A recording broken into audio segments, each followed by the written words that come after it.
রাতে জাপানের বিপক্ষে মাঠে নামছে ব্রাজিল। এই ম্যাচ নিয়ে কত সমালোচনা আলোচনা চলতেছে। জাপানের প্লেয়াররা যেভাবে ব্রাজিলের প্লেয়ারকে নিয়ে কথাবার্তা বলতেছে, ওরা মানে এমনভাবে বলতেছে ব্রাজিল একটা দল হিসেবে অনেকটা দুর্বল। এটা ভাবা যায়? জাপানের মতন একটা দল যেখানে ব্রাজিলকে নিয়ে এভাবে কথা বলতেছে। আমি জাপানের প্লেয়ারদের শুধু একটা কথাই বলবো, কনফিডেন্স থাকা ভালো ভাই, কিন্তু ওভার কনফিডেন্স আবার পাথর হয়ে যায় না। এটা 5 বারের চ্যাম্পিয়ন ব্রাজিল। খারাপ সময় যাচ্ছে।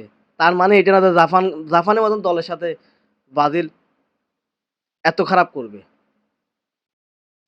এখন সবাই বলতে পারেন ভাই কদিন আগে না আপনারা প্রীতি ম্যাচে হারছেন।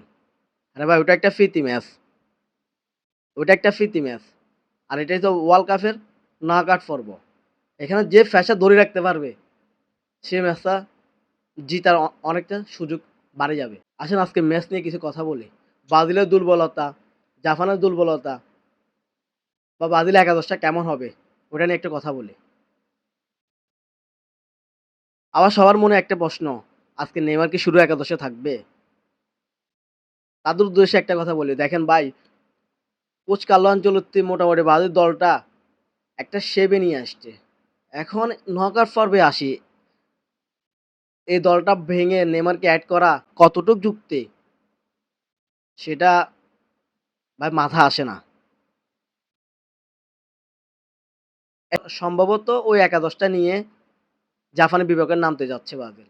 আরেকবার আপনাদেরকে জানাই, গোলবারে নিচে অ্যালিসন, ডিফেন্সে গ্যাব্রিয়েল ম্যাগালেস ও মার্কুনেস, লেগ back Douglas Santos, right back Danilo, মিডে Casemiro Guimaraes, left wing Vinicius Junior, right wing Ryan, number 10 হিসেবে খেলবে হইছে পাকেতা, নাম্বার 9 হিসেবে খেলবে হইছে মেথুস কুনা। আজকে ম্যাচটা আমরা বের করতে হলে আমাদের মিডফিল্ড একদম সলিড থাকতে হবে। পাশাপাশি আমাদের লেগ ব্যাক রাইট ব্যাক তারাও প্রস্তুত থাকতে হবে।